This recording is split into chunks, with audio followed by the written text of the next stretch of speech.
So in this very short lecture, I am going to tell you how to write an algorithm to push an element into a stack.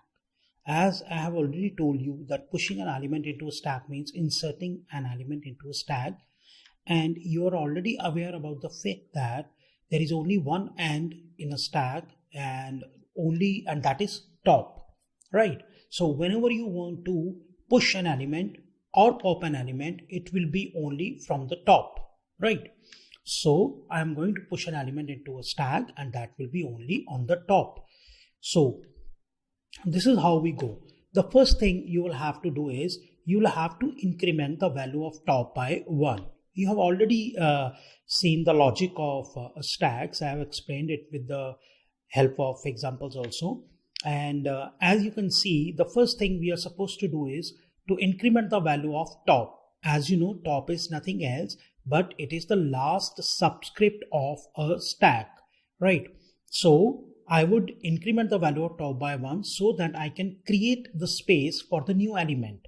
Okay, after that, I have assumed that the name of the stack is stack. The array which is representing the stack, its name is stack. It could be anything. I have assumed it to be stack.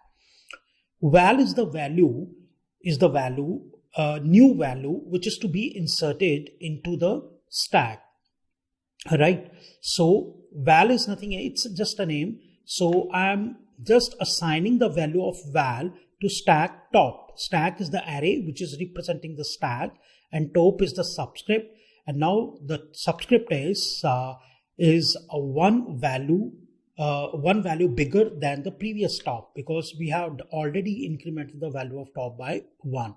So val will be assigned to stack top. Okay. So I have given the comments also. As you know, within the square brackets, we gave the comments in algorithms. So pushing the new value into the stack. And after that, I have used return. I have already explained in one of my lectures that what is the difference between return and end.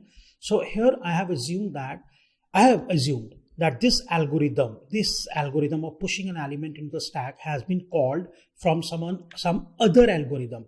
So I will use return. So sending control back to calling algo.